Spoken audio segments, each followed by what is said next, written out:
ESWL, equivalent single wheel load. We have seen in the many trucks, dumpers or the lorry, instead of one wheel to carry the more load, they will use the two wheels to protect the pavement. So how it will affect the pavement? It will act as the single wheel. Here, two tires, the load acting will be P, spacing between center to center, spacing between the tires will be S, distance between two tires will be D.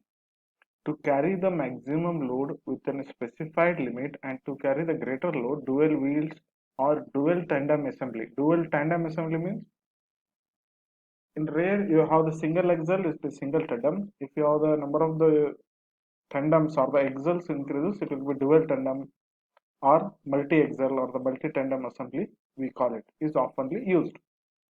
ESWL is the single wheel load having the same contact pressure which produces the same maximum press deflection stresses at desired depth.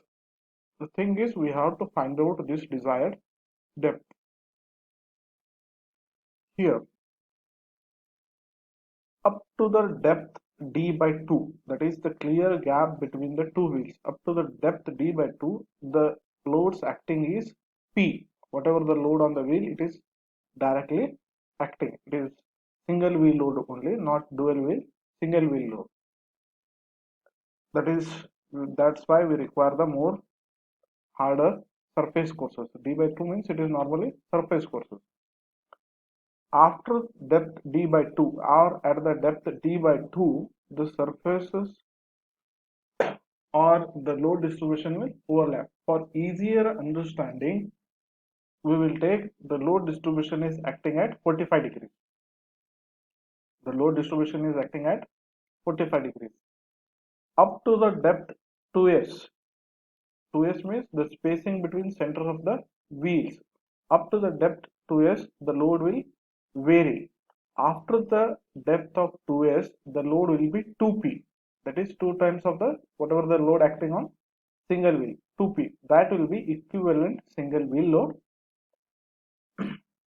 Here it is given up to d by 2, each wheel load P acts independently, and after this point, the stresses induced due to the each load begins to overlap.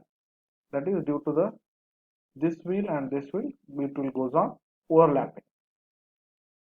At the depth 2s and above, the stresses induced due to the effect of both the wheels as the area of the overlap is considerable.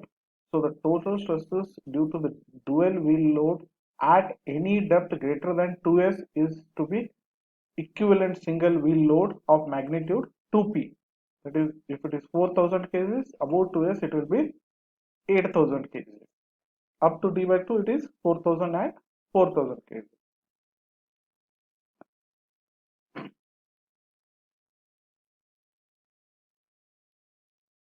Here in between d by 2 and 2s, whatever this area, we don't know how much the load is acting. To find out that equivalent single wheel load, we will use the graphical method. We have to use the semi-log graph. We have to use the semi-log graph. A is P comma D by 2 or D by 2 comma P.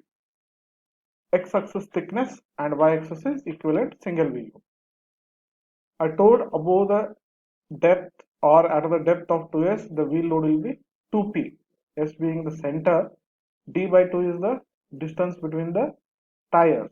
At that d by 2, the load will be p.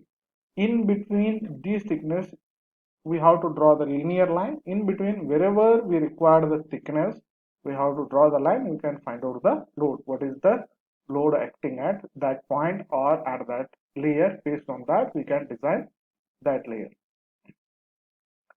For this, we require the graph. So whenever the classes will start, we will solve it by the using the graph.